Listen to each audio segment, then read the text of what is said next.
आई एक बहुत ही प्यारा भजन पाली स्टूडियो कुशीनगर हमारे शिवम बड़े भैया शिवम भैया के और हमारे बड़े भैया बिंजू पर हरकेश भैया जीवानी संगत करता है, तबला पे लालू भैया जी।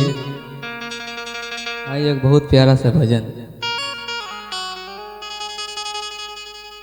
भाई से भाई लड़े लड़ावले पड़ोस बा, भाई से भाई लड़े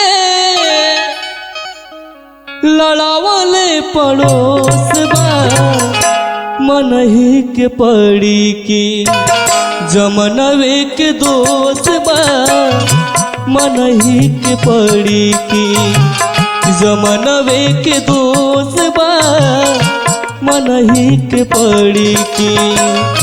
भाई से भाई लड़े लड़ावले पड़ोस बा, भाई से भाई लड़े लड़ावले पड़ोस बा, मनही के पड़ी की जमनवे के दोस्त बा, मनही के पड़ी की जमनवे के दोस्त बा।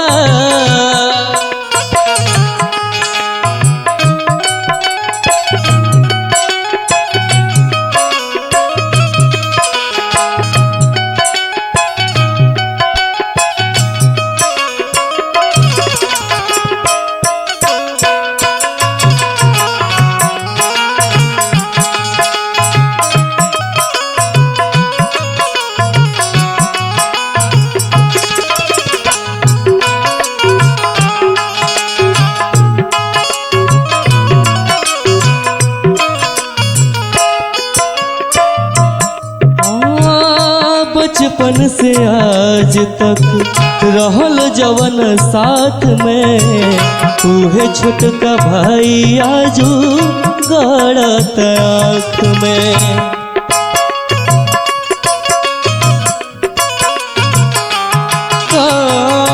बचपन से आज तक रहल जवन साथ में, उहे छोटका भाई आजू गड़त आँख में। लोग बा चढ़ावत बाकी खुद के न होश बा, लोग बा चढ़ावत बाकी खुद के न होश बा, मनही के पड़ी की जमनवे के दोष बा, मनही के पड़ी की जमनवे के दोष बा, मनही के पड़ी की।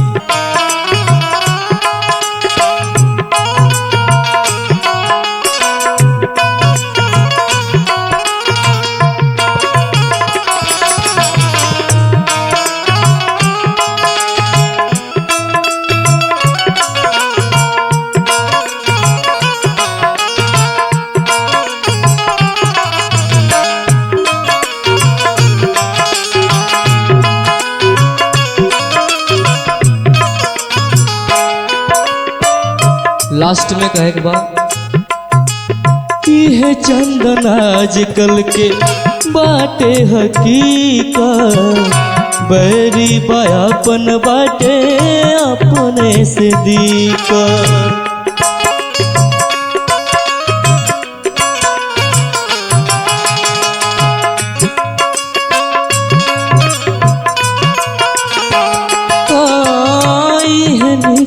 आजकल के बाटे हकीकत, बैरी बायापन बाटे अपने से दीकर।